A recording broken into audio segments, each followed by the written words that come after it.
Bonjour à tous, je suis ravie de vous retrouver en direct de mon salon pour ce direct sur la page Facebook consacrée à Louis Spikowski. J'espère avant tout que vous allez tous bien, c'est surtout le plus important en ce moment, ainsi que vos proches. Donc j'ai décidé de faire ce Facebook Live puisque normalement à cette date, ce samedi, on aurait dû être présent au Salon du Livre de Paris pour vous présenter une bonne façon de parler de cette bande dessinée et de occuper un petit peu notre temps en cette période de confinement. Donc la voici, cette bande dessinée consacrée aux lettres de Louis Spikowski, qui est donc sortie aux éditions des Ronds dans l'eau et que j'ai eu le plaisir de réaliser avec un dessinateur qui s'appelle Thibault Lambert. Donc pour commencer, raconter un petit peu de ce projet. Puis après, si vous le voulez bien, j'aimerais que vous me posiez quelques petites questions. Vous pouvez le faire à travers les commentaires de la page et je vous répondrai avec plaisir pour vous raconter un petit peu la genèse de ce projet. Donc en fait, tout a commencé il y a il y a 4 ans maintenant, en 2016, j'ai été contactée par une enseignante du lycée Jean de La Fontaine, Khalida Hachi, qui était professeure documentaliste dans ce lycée. Et en fait, elle avait récupéré, par le biais d'une autre professeure, Christine Lerche, des lettres qui avaient été retrouvées donc par Christine Lerche, une professeure de mathématiques au lycée Jean de La Fontaine, dans le 16e arrondissement à Paris.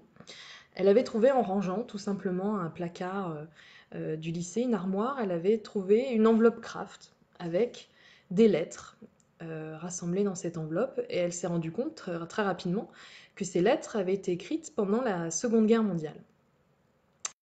Elle a vu par une élève de l'époque qui s'appelait Louise Spikowski et qui a malheureusement été déportée. Donc Christine Lerche a essayé d'en savoir plus sur cette jeune fille, mais étant professeure elle n'avait pas forcément les moyens de faire des recherches et donc pendant plusieurs années, ces recherches n'ont pas abouti.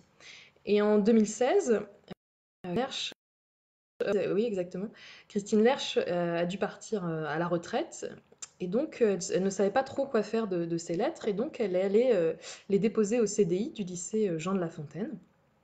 Et c'est là qu'elle a rencontré Khalida Hachi et que les recherches ont véritablement débuté. Dans le premier temps, on a essayé de retrouver des membres de la famille de Louise, ce qui a été relativement simple grâce aux technologies. On a rapidement trouvé qui vivent à Jérusalem. Et donc ça a été un moment extraordinaire. On a été leur montrer les lettres de Louise. Et c'est vrai que retrouver comme ça, 75 ans après, des documents qui appartiennent à votre famille, c'était assez incroyable. La ligne germaine de Louis Spikowski nous ont permis de recevoir d'autres documents sur la famille, et notamment des photos, et elles nous ont offert aussi des détails, ce qu'elles savaient sur l'arrestation de Louise et de sa famille.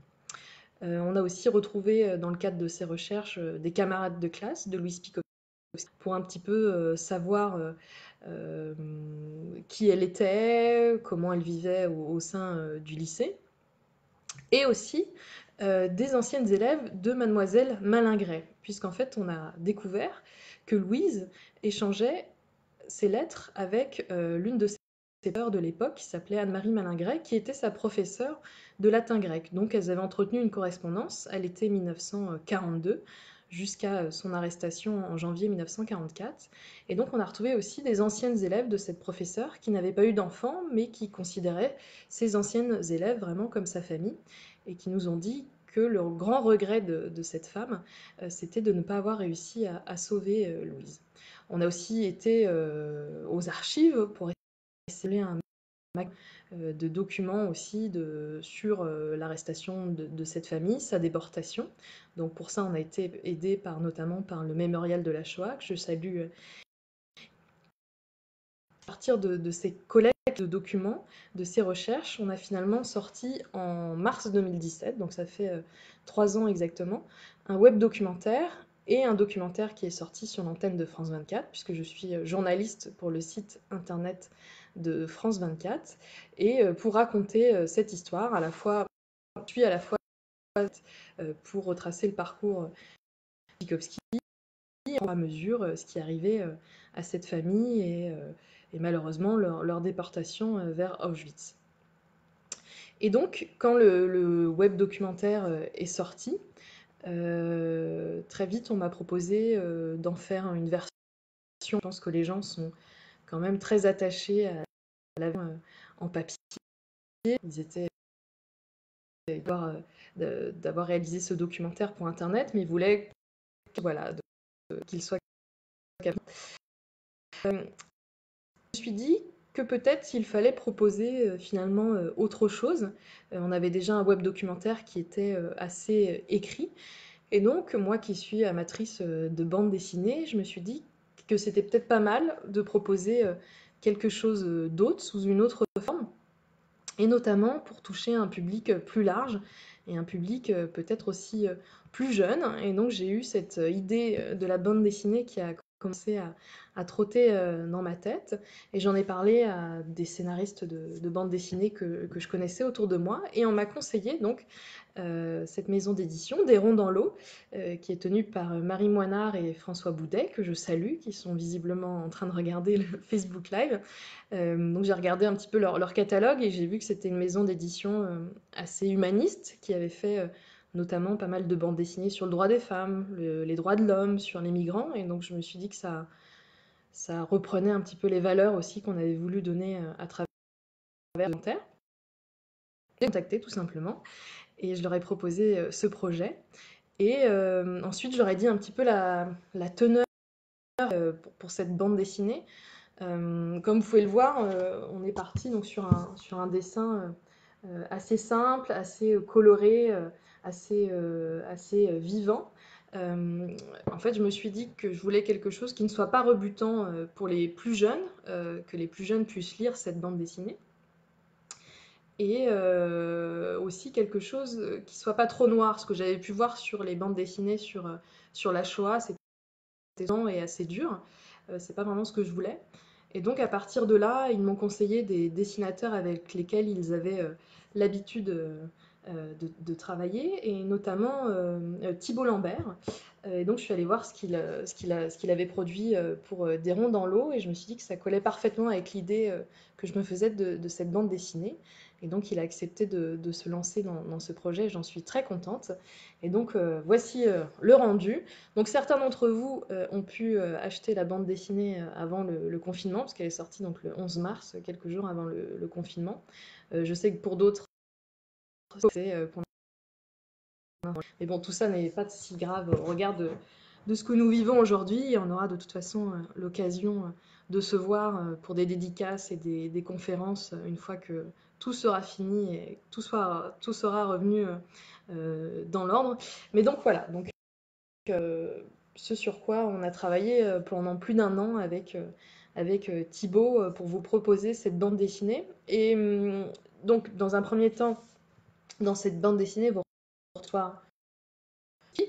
Donc, on a repris la trame un petit peu du web documentaire avec l'histoire de la famille. Bien entendu, c'est fictionné, puisque on est là au sein de la famille pour savoir tout ce qui s'est réellement passé. Donc, on est des scènes, des dialogues, tout en restant fidèle à l'histoire de cette famille et un texte historique, ce qui était très important pour nous. Et c'est aussi pour ça qu'on a contacté aussi la Fondation pour la mémoire de la Shoah, qui est donc ici, qui a donc donné aussi son approbation pour cette bande dessinée, qui est donc partenaire et qui a donné aussi un regard historique sur cette réalisation, puisqu'on voulait vraiment que ça colle aussi à la réalité historique. Et donc, dans un premier temps, vous avez cette histoire. Vous avez aussi un dossier pédagogique, parce qu'on a voulu vraiment que ce soit un outil qui soit utilisé notamment par les professeurs d'histoire géo, dans les CDI, un outil pédagogique pour l'enseignement de la Shoah, qui est enseigné donc, en troisième et en terminale désormais. Et donc, le dossier pédagogique, on retrouve bien entendu la photo réelle de Louis Spikowski, et les lettres qui sont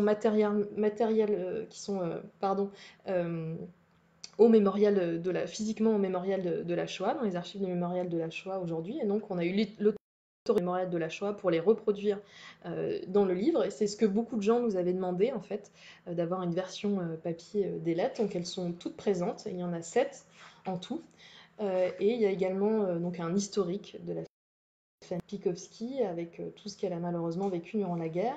Une photo de classe qui avait été retrouvée avec les lettres de Louise et sur lesquelles donc on voit son enseignante, mademoiselle Malingret ici, et Louise qui se trouve ici. Et les photos au fur et à mesure des recherches famille ou des centres d'archives. Donc voilà, c'est à la fois de cette famille en dessin, en bande dessinée, et un dossier pédagogique que les enseignants peuvent utiliser pour transmettre cette histoire à travers l'enseignement de la Shoah. Donc voilà pour cette présentation de la bande dessinée. Je vois que vous êtes déjà nombreux pour ce Facebook Live. Maintenant, on peut passer à quelques questions, si vous êtes d'accord. Bonjour, je dis bonjour à Florence, je dis bonjour à Marie, je dis bonjour à Liselotte. Donc si vous avez des questions, c'est le moment. Je vous écoute. Voilà, je vais me faire un plaisir. Alors, qui se lance pour la première question? Est-ce que quelqu'un a une question au sujet de la bande dessinée ou de l'histoire de Louise Pikowski? C'est le moment de participer et de poser vos questions.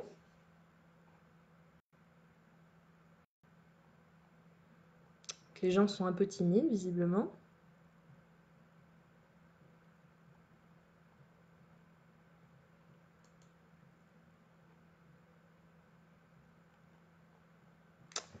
Alors, qui se lance pour poser une première question pour ce Facebook Live? Sinon, je vais être un petit peu seule pendant ce direct. Si quelqu'un a une question à poser, peut-être sur Twitter. Ah, donc on a une question de Vincent. Vincent, que j'ai rencontré la semaine dernière avant le confinement et que je salue, qui est venu à la seule dédicace qu'on a pu faire avant les mesures par les autorités. Donc Vincent qui demande quelle suite pour les élèves. Donc j'ai oublié de vous dire, merci de poser cette question Vincent, que pendant les recherches en fait, on s'est rendu compte qu'au lycée Jean de La Fontaine, il n'y avait pas de plaque pour honorer la mémoire des élèves du lycée qui a été déporté, contrairement à de nombreux établissements parisiens. Et donc on s'est dit que c'était bien de retracer l'histoire de Louise Pikowski, mais c'était aussi une bonne occasion de chercher et d'établir la liste de toutes les élèves du lycée Jean de La Fontaine qui avaient été déportés durant la guerre et d'éventuellement pouvoir faire une plaque. Et le faire les élèves de l'époque, ce qui a été un petit peu compliqué parce qu'on n'a pas retrouvé les fiches d'inscription de l'époque et les registres qui auraient pu nous donner tous les noms des élèves du lycée de la qui était un lycée de jeunes filles. Mais on a retrouvé quelques documents administratifs et on avait aussi à notre disposition de prix de l'époque qui nous donnaient des jeunes filles qui avaient été distinguées au cours de l'année scolaire. Et donc, avec ces documents à notre disposition, on s'est dit qu'on pouvait, enfin les professeurs du lycée La Fontaine se sont dit qu'ils pouvaient peut-être demander aux élèves actuels du lycée de nous aider dans cette tâche. Et donc, on leur a demandé d'établir des listings à partir de ces documents. Donc, ils ont établi tout simplement des listes de noms. Et à partir de ces listes de noms, ils sont allés voir sur le site du Mémorial de la Shoah, donc qui se trouve à Paris, et le site du Mémorial de la Shoah à Jérusalem qui s'appelle Yad Vashem, et qui ont des bases de données des victimes de la Shoah. Si en tapant ces noms, ils retrouvaient malheureusement des élèves du lycée de La Fontaine qui avaient été déportés. Et effectivement, c'est le cas. Et les élèves ont retrouvé en tout 6 noms d'élèves qui ont été déportés. Donc il y avait aussi Louise et sa sœur Lucie qui fréquentaient l'établissement. Il y a notamment 2 élèves que je salue qui s'appellent Colombe et Romane, qui étaient en première à l'époque et qui ont retrouvé le nom d'une élève qui s'appelle Baumann et qui habitait aussi Boulogne-Billancourt quand elle a été arrêtée en 1942. Et donc elles ont tapé son nom et ont vu que cette jeune fille avait été déportée.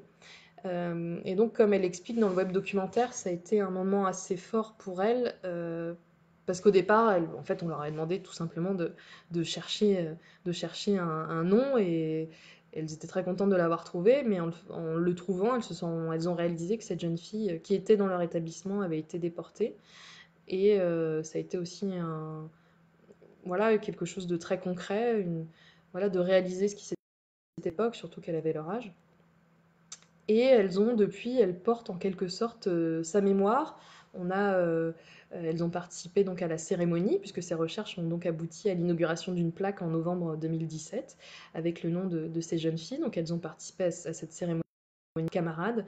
Il y a eu des lectures, des lettres de Louise, il y a eu aussi des chants de elles portent, je suis toujours en contact avec elles et elles ont vraiment l'impression que Berthe est leur amie, entre sa mémoire. Voilà, ça a été plus qu'un travail scolaire et c'est quelque chose qui va les marquer toute leur vie. Et je pense que tous les élèves qui ont travaillé sur cette histoire vont, vont continuer à porter en eux tout au long de leur vie et à faire vivre quelque part ces élèves qui ont été déportés et exterminés dans les camps de concentration. Alors, on a une question de Alain Quéron, que je salue, qui est un habitué de la page sur les lettres de Louis Pikowski, qui commente très souvent nos publications. Alors, qui demande à partir de quel âge la bande dessinée. Au départ, je m'étais dit que c'était surtout à partir de 4e, 3e, surtout qu'en 3e, on enseigne justement en histoire la Shoah, mais j'ai remarqué, par exemple la semaine dernière, lors de cette fameuse et unique dédicace, il y a des élèves de CM2 qui sont venus les élèves d'une amie que je salue aussi, Aude. Depuis, j'ai eu des retours comme quoi la BD, la bande dessinée fonctionne aussi avec des élèves de primaire. Je pensais que c'était un sujet peut-être un peu déjà difficile pour eux.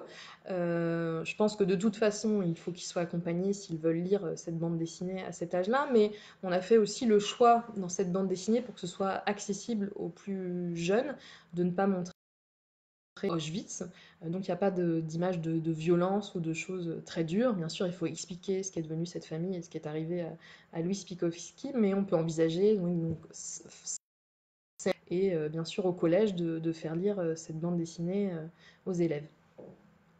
Alors, une question très pratique, Céline, que je salue, qui est une amie de Reims, et qui me demande si les dates de dédicace en mai sont maintenues. Effectivement, la prochaine date, en fait, c'est le 17 avril à Concarneau, à la librairie Le Livre et la Plume. J'ai ensuite une conférence le 18 avril à Port-Louis.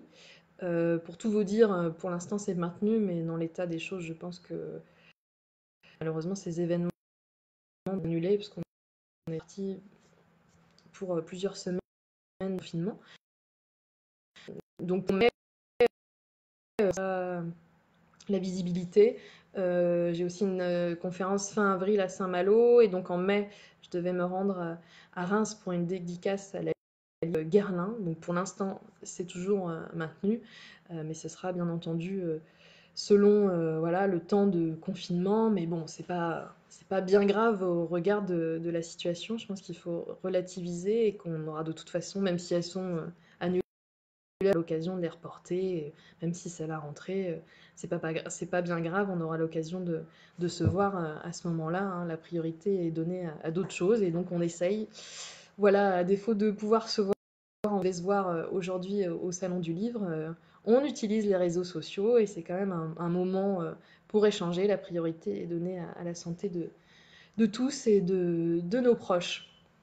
Alors, question de Thomas qui demande si le découpage du texte n'a pas été trop compliqué. Alors, je ne sais pas s'il veut dire au niveau des dialogues. En fait, ce qui a été compliqué pour moi, c'est que je suis partie donc d'un web document. Je suis journaliste, je travaille pour le site internet de France 24, donc j'ai une formation de journaliste. Et c'est qu'il a fallu un petit peu transformer mes cerveaux et les habitudes que j'ai. Dans le web documentaire, je me suis vraiment attachée aux faits, aux documents, aux témoignages pour raconter des faits qui se sont déroulés. Et pour écrire cette bande dessinée, j'ai dû un petit peu modifier voilà, ma façon de faire habituelle et mon cerveau qui est programmé de cette façon-là pour me donner la liberté de d'inventer des scènes de la famille, d'imaginer quels échanges avaient pu être, quels échanges elle avait pu avoir avec sa professeure en dehors de ses lettres. Donc il y a bien sûr le fil rouge qui sont ses lettres. Je reprends mot à mot ce que Louise a écrit dans ses lettres qui étaient adressées à sa professeure, mais j'ai bien dû inventer son quotidien. Alors j'avais des anecdotes qui m'avaient été données par ses camarades de classe, par les anciennes élèves de Mademoiselle Malingret. Donc je me suis appuyée sur ces la plupart des bandes dessinées, en fait, j'ai simplement repris des anecdotes qu'on m'avait données et qui n'étaient pas forcément dans le web documentaire d'ailleurs, mais j'ai dû voilà imaginer des choses et me donner cette clé. C'était pas évident. J'ai fait. Et après, ça a été un vrai plaisir aussi de voilà de pouvoir réaliser quelque chose de raconter cette histoire d'une manière différente. Et c'est aussi les échanges que j'ai pu avoir avec Thibault Lambert et avec l'éditrice Marie Moinard qui ont fait qu'on a travaillé ensemble, parce que moi j'avais pas l'habitude d'écrire un scénario, donc c'est eux aussi qui ont l'habitude, dont c'est le métier principal, qui m'ont guidée en fait dans ce travail pour me donner des conseils, pour voilà comment on agence tout ça, donc je les en remercie. Et donc ça quelque chose de très ludique à faire parce qu'on a travaillé en équipe avec des retours incessants entre toute l'équipe et ça c'était vraiment quelque chose de formidable. Alors, on a d'autres questions. Vous avez été timide au départ, mais là ça, ça arrive. Donc une question de Florence qui demande le retour des qui ont lu votre BD. Oui, donc j'ai eu des retours, surtout de collégiens pour l'instant. Et les retours que j'ai de ces jeunes, c'est surtout qu'ils sont visiblement très touchés par l'histoire de Louise. Voilà, beaucoup de ces jeunes, bon, au collège, ont lu le journal d'Anne Frank, voilà, ont été sensibilisés à l'histoire de la déportation par le biais de ce journal. Mais là, ce qu'on a voulu aussi offrir aux histoires qui se passent en France, qui se passent à Paris, qui concernent une jeune Française. Donc voilà, il y a quelque chose de l'ordre de l'identification, en fait. C'est quelqu'un, s'ils étudient ça en troisième, c'est l'âge que Louise avait quand elle a écrit ses lettres. Donc je pense qu'ils sont voilà, surtout touchés par son histoire. Les plus âgés sont plus touchés par la qualité de ses lettres.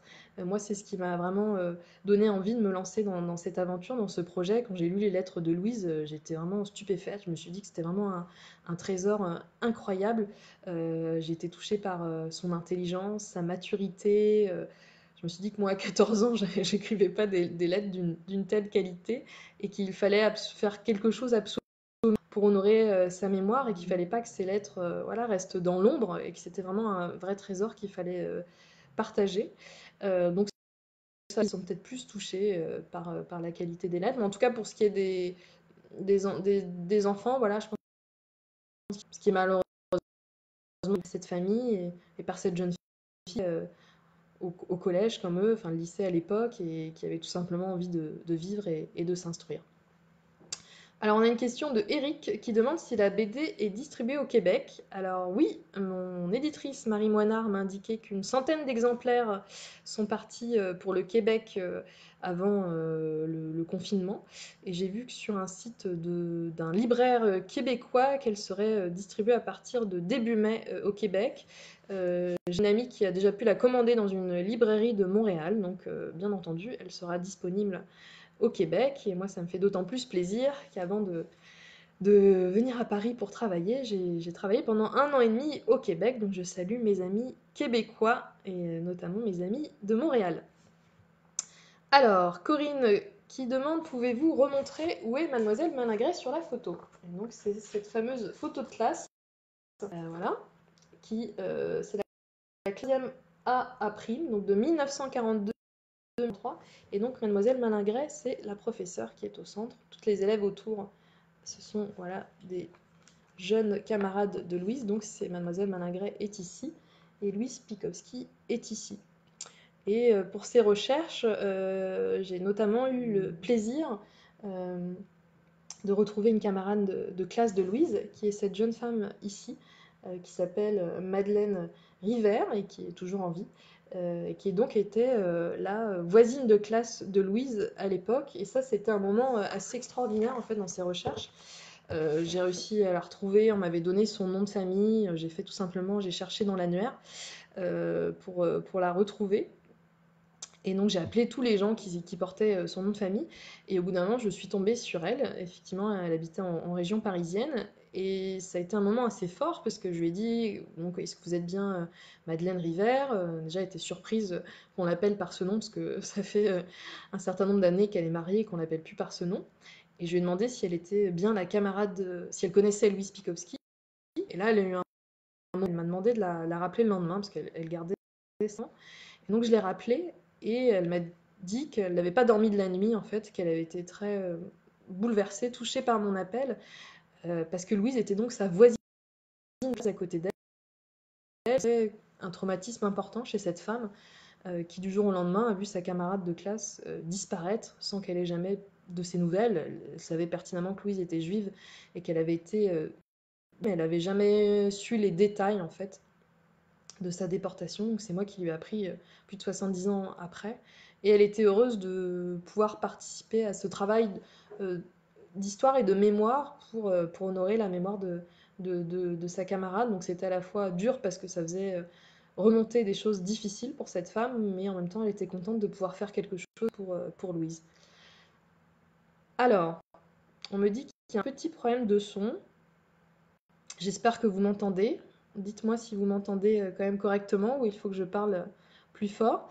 Alors, une autre question de Liliane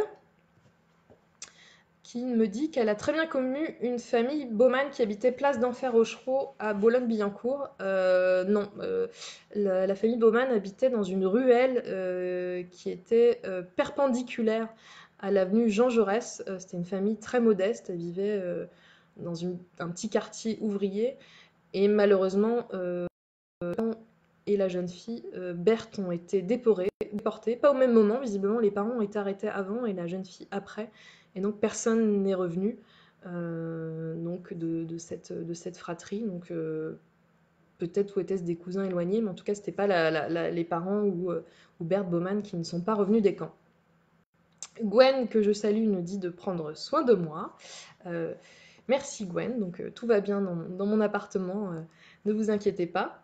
Laurent qui demande si des dédicaces sont prévues en Suisse, qui dit je veux bien me déplacer comme ça, nous n'aurons plus qu'un vieux souvenir. Pour l'instant, rien de prévu en Suisse. On avait lancé donc un programme de dédicaces pour la sortie de la bande dessinée et malheureusement tout s'est annulé. Il y a des dates de prévues en avril et en mai, mais pour l'instant c'est plutôt suspendu et on n'a pas relancé.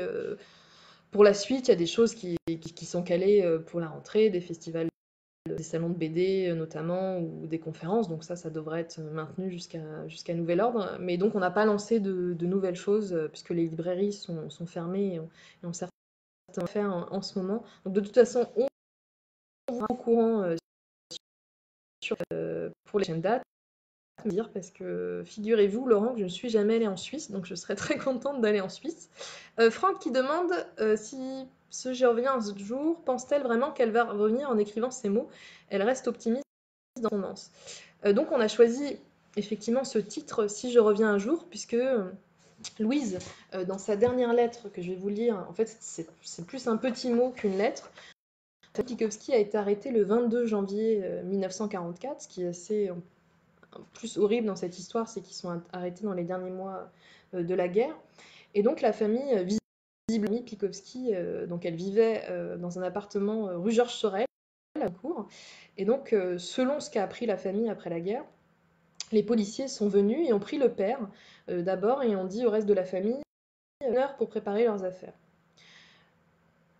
Donc vous imaginez bien voilà, l'angoisse de cette famille. Et ce qui est incroyable dans cette histoire, c'est que pendant ce laps de temps, donc Louise aurait choisi d'aller déposer au domicile de Mademoiselle Malingret donc des lettres et des documents. Et donc elle a laissé un petit mot, parce qu'elle n'a pas vu Mademoiselle Malingret lorsqu'elle a été déposer ses documents chez elle, mais elle les a confiés à sa concierge. Et donc elle laisse un petit mot où il est écrit « Nous sommes tous arrêtés ». C'est ce petit mot qu'on a mis au début de la bande dessinée. Nous sommes tous arrêtés, je vous laisse les livres qui ne sont pas à moi et si je voudrais retrouver si je reviens. Je pense à vous, au père, à Mademoiselle Arnold et je vous embrasse, Louise. Donc effectivement, on a pris pour titre du web documentaire et de la bande dessinée ce qu'elle a écrit. Euh, Si je reviens à jour, voilà, c'est quelques lettres que je voudrais retrouver si je reviens un jour. Personnellement, enfin tout le monde a son interprétation de ce qu'elle écrit. Personnellement, si elle, pour moi, si elle met si je reviens un jour, c'est qu'elle pense qu'elle ne reviendra pas un jour. Moi, je ne suis pas aussi optimiste que ça. Moi, j'interprète de cette façon. D'autres pensent que si effectivement elle a laissé ses affaires, c'est qu'elle pensait qu'elle allait revenir un jour. Mais en tout cas, une des cousines de Louis, au web documentaire qui s'appelle Claude Counor, m'avait fait cette réflexion il y a quelques mois, quand le web documentaire était sorti. Et elle m'avait dit, vous voyez Stéphanie, finalement, est revenue. Et finalement, pour moi, c'est ça qui est le plus important. De par une idéologie néfaste et nauséabonde. Mais les nazis, dans leur œuvre, finalement, n'ont pas réussi à complètement exterminer la voix de cette jeune fille, puisque 70 ans après, voilà, ces lettres ont été découvertes et quelque part, Louise est revenue à travers ces lettres. Elle n'a pas eu la chance, parce qu'elle est morte à Auschwitz. Elle est revenue et c'est bien ça tout le principal. Et elle continue, voilà, de vivre à travers, tout d'abord, maintenant, à travers cette bande dessinée. Alors on salue Anne-Marie qui vient de nous rejoindre. Thomas qui dit c'est ça du web documentaire à un autre format, ce n'est pas très évident. Oui, effectivement, voilà, aventure, mais c'est aussi très intéressant. Je sais que Thomas, qui lui-même est un membre fidèle de cette page, a écrit un livre sur un résistant de sa famille et qui lui va vraiment en faire un documentaire télé. Donc je lui souhaite aussi voilà, de vivre aussi cette transformation d'un premier projet vers un autre projet. Et je suis sûre que ça va lui apporter aussi énormément de choses. Donc Anne-Marie demande pourquoi une BD plutôt qu'un livre. Donc j'ai répondu déjà un petit peu à cette question au départ de ce live. Donc en fait, le documentaire est sorti, on m'a proposé d'en faire un livre. J'ai eu plusieurs propositions. Ça ne s'est pas fait pour raison. Et je me suis dit, je venais de publier mon premier livre qui est juste là derrière moi, donc Mon oncle de l'ombre, voilà, qui est mon premier livre, qui est un livre sur mon grand-oncle résistant, une enquête que j'ai faite pour retracer le parcours de mon grand-oncle, qui s'appelait André Gondet et qui a été fusillé en juillet 1944 alors qu'il était maquisard dans le Morbihan. Donc je venais aussi de sortir de ce livre, ça faisait plusieurs mois sur cette enquête. Ça faisait plusieurs mois que j'avais travaillé pour la rédaction de ce livre. Et finalement, je me suis dit que j'étais pas forcément prête à repartir dans un ouvrage sous cette forme. Et que peut-être, voilà, pour me remotiver aussi, c'était bien de passer à un autre format. Et donc, c'est pour ça aussi que j'ai choisi la bande dessinée. Aussi parce que c'était une manière de toucher un autre public. Et aussi parce que c'était une manière de toucher peut-être un lectorat plus jeune. Parce que je me rends souvent dans des... Depuis que le web documentaire est sorti, je me rends souvent dans des établissements scolaires. Et je me rends compte que dans les CDI, voilà, les enseignants utilisent beaucoup la bande dessinée. Je me suis dit que ça permettrait de euh, moi, ça m'amusait aussi quelque part de me lancer dans une bande dessinée. Alors, Jay qui demande un projet de BD pour mon oncle de Londres. Je parlais. Non, il n'y a pour l'instant pas de projet, mais pourquoi pas, ouais, ce serait aussi une bonne idée à voir comment raconter aussi cette histoire, parce que cette histoire est aussi assez digne d'un scénario de film. Il y a tous les éléments. Donc mon grand-oncle en fait a été tué avec des parachutistes de la France libre après avoir été traqués plusieurs jours. Ils avaient participé à une bataille qui est connue en Bretagne, mais un peu moins à l'extérieur de la Bretagne, qui s'appelle la bataille de Saint-Marcel et qui a eu lieu le 18 juin 1940. Donc il y a vraiment tous les ingrédients aussi pour en faire un film, ce qui a d'ailleurs été le cas, parce que cette histoire a été écrite sous forme de roman après la guerre par Joseph Kessel. C'est un livre qui s'appelle Bataillon du ciel, et il y a eu deux films qui sont sortis en 1947 qui s'appellent Le Bataillon du ciel. C'est un film en deux parties et qui reste l'un des films les plus importants au box-office français depuis. Donc il y a effectivement tous les ingrédients peut-être pour en faire une bande dessinée, donc j'attends vos propositions. Alors, une autre question de Franck. Les descendants de Mademoiselle Managresse sont informés des suites de ces lettres conservées et si oui, ils suivent tout ce travail. En fait, Mademoiselle Managret, ne s'est pas mariée, n'a pas eu d'enfant, donc elle n'a pas de descendance. Elle a un neveu par alliance qui est, j'ai bien entendu, tenu au courant de ses recherches et donc voilà, du projet en cours. Et donc il était rare que l'histoire de sa tante est adaptée aujourd'hui. Mais malheureusement, il n'avait pas retrouvé d'archives dans l'appartement de sa tante, et donc il n'a pas pu nous fournir d'informations à ce niveau-là. Ce qui est important, si Franck parle de descendants, c'est plus aussi comme je vous le disais, les anciennes élèves de Mademoiselle Malingré qui vraiment étaient pour elle comme ses filles, en fait. Ce sont elles qui l'ont accompagnée jusqu'au bout. Elle est décédée, si je me souviens bien, en 2002. Et donc c'était vraiment sa famille. Et j'en ai eu une encore hier au téléphone, Colette, que je salue. Et donc elle a lu la récupérée avant le confinement. Très contente de son retour, parce qu'elle m'a dit que c'était très fidèle à ce que Mademoiselle Malingré leur avait raconté. En fait, une fois, elles étaient chez elle, elles se réunissaient régulièrement chez Mademoiselle Malingré, et une fois, elle avait sorti le cartable de Louise et leur avait montré les lettres et leur avait raconté les circonstances de son arrestation. Et c'était vraiment, elles avaient ressenti que c'était vraiment le grand regret de sa vie de ne pas avoir pu sauver Louise. Elle lui avait visiblement proposé de la cacher, mais Louise a resté avec sa famille, ce qui se comprend. Et donc voilà, j'étais très contente du retour de cet élève qui m'a dit que voilà, c'était fidèle à ce qu'était Mademoiselle Malingré. Donc pour moi, c'était très important aussi d'avoir ce retour. Alors, visiblement, il y a des micro-coupures. Peut-être qu'il faudrait que je m'équipe d'un masque, mais je ne sais pas si j'ai ça en stock pendant mon confinement, d'un casque. Voilà, on parle de masque en ce moment, le lapsus, mais je ne sais pas si j'ai ça en stock en ce moment. Donc quelques micro-coupures. On salue Olivier de la Civette, qui est donc un bureau de tabac et librairie dans le Morbihan, où j'ai eu le plaisir de faire une dédicace pour mon oncle de l'ombre. J'aurai le plaisir de faire une dédicace pour les retrouver de Louis Pikowski. Voilà, une fois que le confinement s'est terminé, on salue Olivier, dont le bureau de tabac presse fonctionne toujours pendant ce confinement, et on salue voilà, tous les gens qui continuent je salue tous les gens qui continuent de travailler et qui sont nécessaires pour le bon fonctionnement de notre quotidien, même si voilà, la plupart d'entre nous sommes confinés, mais il y a encore énormément de gens qui travaillent, dont les soignants et aussi voilà, tous les gens qui travaillent dans les commerces qui sont vitaux pour la population. On me dit qu'au Québec, il y a aussi des coupures de son et d'image. C'est peut-être aussi parce que nous sommes beaucoup à utiliser Internet en cette période de confinement. Frédéric me dit que les micro-coupures sont rares, donc c'est bon. Alors, Marie Moinard, voilà, qui nous dit que, effectivement, c'est une bonne information pour nos amis suisses. Si l'événement n'est pas annulé, Thibault Lambert, qui est donc le dessinateur de cette bande dessinée, aux éditions des Ronds dans l'eau, le dessinateur Thibault est invité au rendez-vous du 19 au 21 juin 2020 de Délémon BD en Suisse. Donc, c'est du 19 au 21 juin 2020, et pour l'instant, la date est maintenue. Donc, on espère qu'en juin, sortiment. Voilà. Alors, d'autres questions, d'autres commentaires. Donc, il y a Kevin Thomas qui dit: j'ai adoré la BD sur l'histoire de Louise et de sa famille. Merci beaucoup, Kevin, qui nous dit que c'est une magnifique histoire. Une nouvelle question de Franck qui dit: quelle est la plus belle surprise et ou rencontre durant la création de cette BD?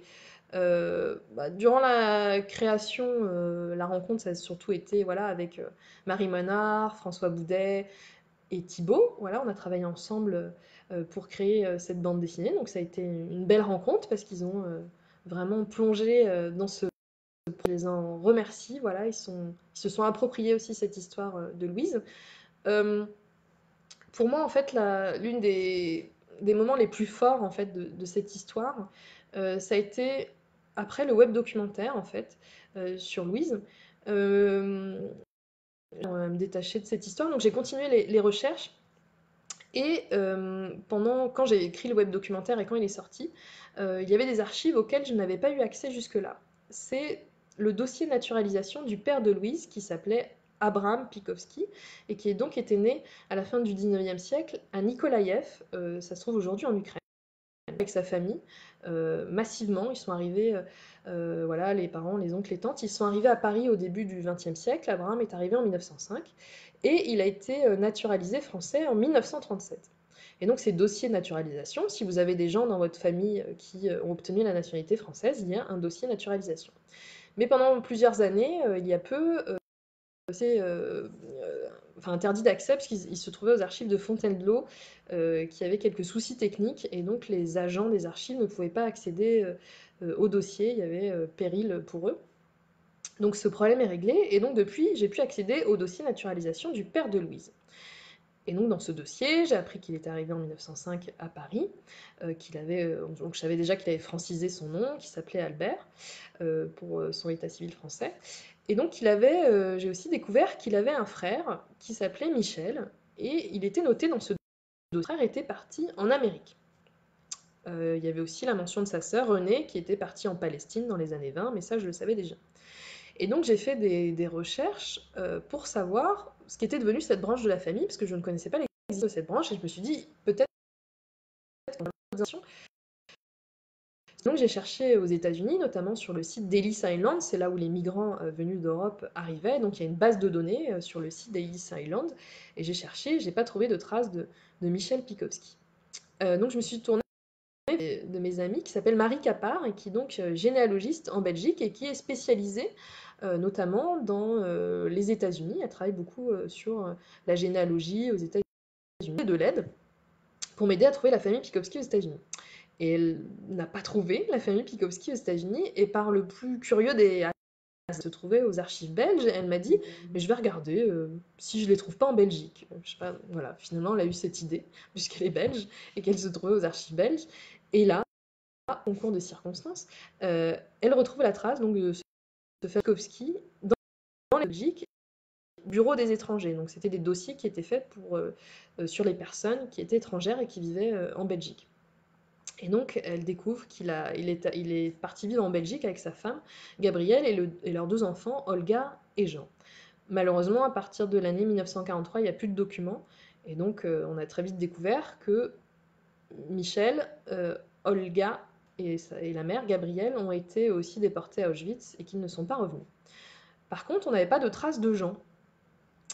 Donc on a cherché, je me suis rendue à Bruxelles, on a cherché avec Marie, là on pouvait trouver des choses sur ce qui était arrivé à Jean, et on a finalement découvert qu'il s'était engagé dans les forces belges libres, donc l'équivalent des forces françaises libres, qu'il avait rejoint l'Angleterre, qu'il avait débarqué en Normandie et qu'il avait participé à la libération de Bruxelles en 1940. Et donc il a la Shoah, lui n'a pas été déporté. Et donc on a été un peu plus loin, voilà, on a découvert qu'il avait eu 2 filles, et Marie, voilà, qui a été sur le terrain, qui a cherché longuement à retrouver l'une de ses filles, qui habite en banlieue de Bruxelles. Et donc on l'a contactée, et je lui ai envoyé un courrier avec le web documentaire sur Louise, et elle m'a rapidement répondu en me disant, ce qui était complètement fou, qu'elle avait vu le web documentaire, parce qu'elle porte aussi le nom de Pikowski, elle s'appelle Claire Pikowski, et qu'elle sentait que c'était sa famille, mais elle n'en était pas sûre, et elle n'osait pas, parce qu'elle avait peur que ce ne soit pas sa famille, parce qu'en fait cette femme, depuis des années, depuis la mort de son père dans les années 80, faisait aussi des recherches pour savoir qui était sa famille, parce que son père n'en parlait pas. C'est qu'après ça qu'elle a appris que ses grands-parents avaient été déportés. Et donc, voilà, en poursuivant ses recherches, on lui a apporté voilà, ces informations. Elle a découvert la moitié, comme elle dit, de son identité. On lui a permis de poser son second pied à terre, c'est ce qu'elle dit. Et elle a découvert surtout qu'elle avait encore une famille en France. Et donc, ça a été le moment le plus fort, en fait, de toute cette histoire. Au-delà voilà, de faire revivre l'histoire de Louise, là, c'est concret, en fait. 70 ans après, ce travail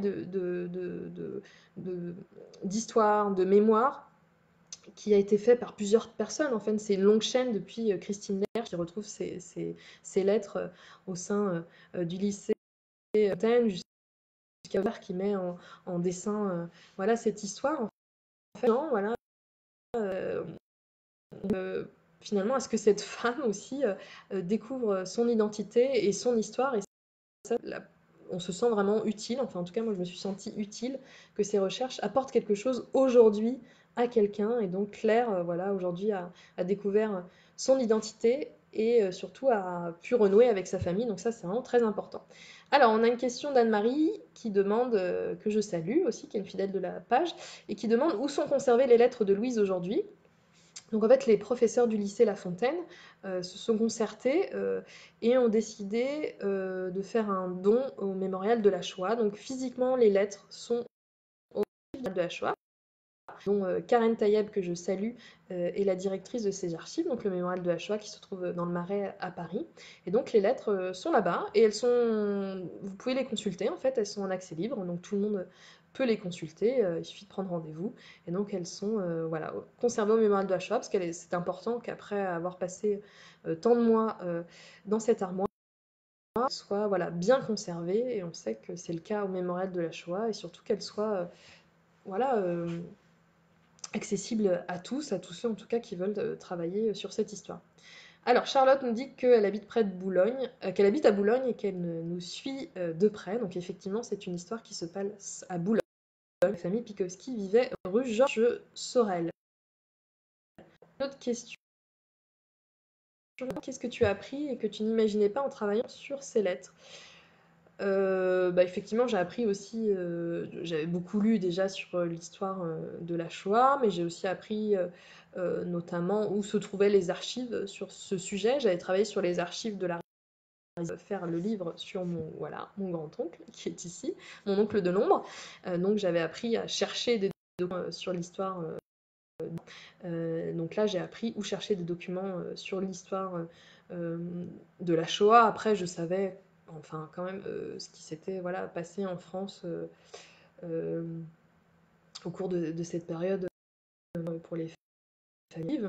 J'ai appris peut-être aussi, je ne connaissais pas forcément euh, de l'intérieur, voilà, la religion juive, la communauté juive, voilà, donc j'ai pu tisser des liens avec la famille de Louise, et ça c'était très important. Ils m'ont enrichi, voilà, donc chaque personne que j'ai rencontrée, c'était aussi une histoire particulière pendant la guerre, et ce sont à chaque fois voilà, des rencontres très intéressantes, voilà, aussi, je ne vais pas comparer, mais aujourd'hui on est dans une période difficile, mais ça permet aussi voilà, de relativiser face aux choses qu'on peut rencontrer aussi aujourd'hui ou dans notre quotidien, parce que ces gens ont vécu des choses terribles et ont été des épreuves particulières. Alors, on a une question de Laurent qui dit merci à toute l'équipe pour ce beau travail et surtout d'avoir honoré la mémoire de Louise. Il me tarde de lire la BD et de la partager autour de moi. Merci beaucoup Laurent. Alors une autre question, y a-t-il eu des oppositions et si oui, non, il n'y a pas eu d'opposition à ces recherches. Vraiment toutes les voilà, déjà on m'a demandé de participer à ces recherches au départ au lycée Jean de La Fontaine, donc c'était une demande et c'était une équipe, voilà, à travers les enseignants, les élèves. Voilà. Après, pour la famille, peut-être qu'au départ, ça a été un peu compliqué parce que c'est pas évident. Nous, on arrive avec des documents qui appartiennent à un membre de leur famille qu'on retrouve 70 ans après. Donc, ils ont aussi un petit peu demande de qu'est-ce qu'on va en faire. Donc, ça a été important de les tenir au courant du début fin du mon histoire, en fait. Contrairement à mon histoire sur mon grand-oncle, c'est l'histoire de je sais dans c'est pas mon histoire, donc on ne joue pas avec les histoires des autres, et il faut être d'autant plus respectueux. Donc pour moi, c'est important courant et de leur demander aussi leur approbation. Donc je leur ai demandé s'ils étaient d'accord pour qu'on fasse cette bande dessinée, et ils m'ont donné leur accord et une liberté aussi totale, voilà, parce qu'on avait confiance de longs mois, et donc je tiens à saluer la famille m'a fait confiance parce que c'est pas évident aussi voilà, de confier à quelqu'un une partie de l'histoire de leur famille, et surtout une histoire douloureuse qui leur fait revivre des choses difficiles. Donc il y a Rémi qui nous salue, Rémi qui est aussi un fidèle de la page, et qui dit après la BD qu'il me tarde de lire, pourquoi pas un dessin animé. On n'en est pas encore là, Rémi, mais là par exemple si vous avez des enfants et que vous ne savez pas comment les occuper pendant cette période de confinement, on va parler aussi d'un dessin animé qui s'appelle Les Grandes Vacances, d'enfants pendant la Seconde Guerre mondiale. J'ai pas regardé, mais on m'en a dit un grand bien, et donc voilà, il y a aussi façon de raconter cette histoire aussi, cette période par les dessins animés et aussi d'autres bandes dessinées. Je pense aux Enfants dans la Résistance qui marchent aussi très bien, les enfants, ou aussi de la Seconde Guerre mondiale. Il y a aussi la guerre de Catherine. Enfin, il y a de nombreuses voilà, bandes dessinées ou dessins animés aussi qui traitent de ce sujet. Une autre question de Anne-Marie qui demande si cette recherche, combien de temps cette recherche m'a pris. Donc j'ai été contactée en mars 2016 par le lycée Jean de La Fontaine pour débuter ces recherches avec les enseignants. Donc pour les recherches en tant que telles, ça a pris à peu près 6 mois. Voilà, donc retrouver les documents d'archives, retrouver les camarades de classe. Ça, c'était un peu compliqué, retrouver les camarades de classe, parce que j'avais des noms de jeunes filles de l'époque. J'avais pas les noms de ces femmes qui sont, pour beaucoup, se sont mariées. Voilà, c'est des femmes depuis 90 ans, elles sont pas sur Facebook, donc c'était compliqué de les retrouver, donc ça a pris du temps. Voilà, retrouver les anciennes élèves de Mademoiselle Malingré. Donc tout ça, ça a pris à peu près 6 mois, et après plusieurs mois aussi d'écriture et du web d'équipe de l'infographie de France 24, que je salue aussi, et notamment Alexandre Nérakoulis, qui a conçu le site internet, le mini-site autour des histoires de Louise. Donc voilà, et puis après, donc, comme je vous le disais, en fait, les recherches ont continué, donc en fait, ça s'est étalé sur d'autres mois ensuite. Donc je ne pourrais pas vous dire combien de temps en tout ça a pris, mais voilà, 6 mois pour en tout cas faire le web documentaire. Florence demande si j'ai rencontré des personnes juives qui ont vécu la même période que Louise, leur impression sur votre travail de mémoire, notamment en fait la famille de Louise, des membres de la famille de Louise. Je vous parlais de Claude Counor tout à l'heure, qui est une cousine de Louise Pikowski et que j'ai encore vue il y a quelques jours, enfin avant la période de confinement, pour lui présenter la bande dessinée. Et donc elle a participé au webdoc et nous a confié aussi des photos en fait de famille. Cette photo, voilà, qui a été prise à l'été 1943, et donc Claude se trouve ici, à côté de Louise.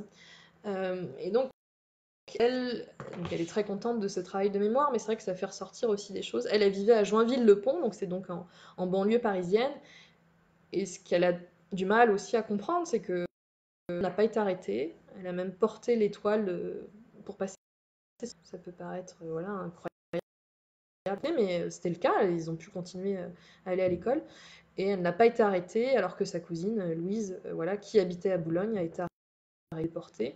Donc voilà, elle ne se considère pas comme une survivante, mais elle l'est aussi quelque part, parce que beaucoup de membres de sa famille ont été déportés. C'est pas son cas. C'est des choses avec lesquelles elle vit depuis toutes ces années. Donc j'ai aussi rencontré des cousines de Louise qui vivent à Jérusalem, et elles aussi, donc leur père a été arrêté à Lyon, donc c'était le frère de la mère de Louise, et elles ont été cachées du côté du Chambon-sur-Lignon, en Haute-Loire, donc c'est une région qui est connue pour avoir caché de nombreuses familles juives. Et donc elles sont voilà, très contentes. Pour elles, ce qu'elles ont dit, c'est qu'elles ont un peu l'impression d'avoir la Anne Frank de leur famille. Voilà, et que Louise voilà, permet de transmettre cette histoire, et c'est vraiment important pour elle. Alors, on a une réaction d'Olivier. Investigation pour la vie de Louise, un travail enrichissant pour honorer sa mémoire. Merci beaucoup, Olivier.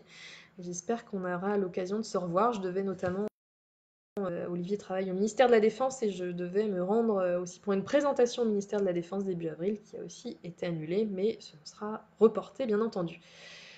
Vincent qui nous dit: les grandes vacances sont géniales et existent aussi en livre. Voilà, je vous parlais du dessin animé, mais il y a aussi le livre sur ces enfants qui vivent la Seconde Guerre mondiale.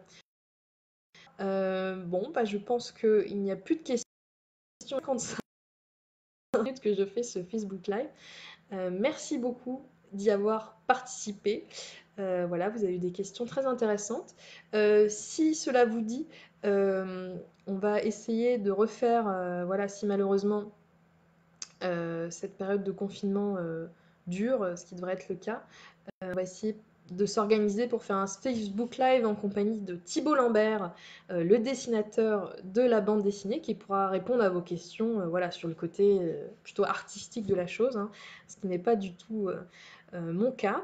Donc on va essayer de s'organiser pour voir, visiblement, il y aurait moyen à travers Facebook Live de le faire participer lui aussi, voilà, et de faire sorte qu'il participe questions. Voilà, donc je vous rappelle que la bande dessinée, donc, elle existe bien. Elle est sortie le 11 mars aux éditions Des Ronds dans l'eau. Donc voilà, elle a été écrite par moi et mise en image et en dessin par Thibault Lambert.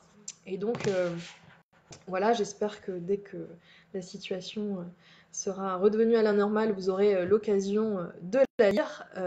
En tout cas, voilà, j'imagine que vous avez des livres en stock. C'est l'occasion de faire baisser sa pile de livres à lire. En attendant, bien sûr, que dès que tout cela sera fini, vous vous précipitiez chez vos libraires qui en auront bien besoin. Voilà, on pense à eux dans cette période difficile.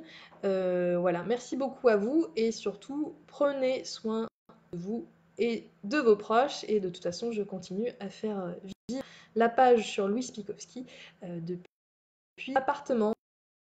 Je vous embrasse et à très bientôt. Bonne soirée.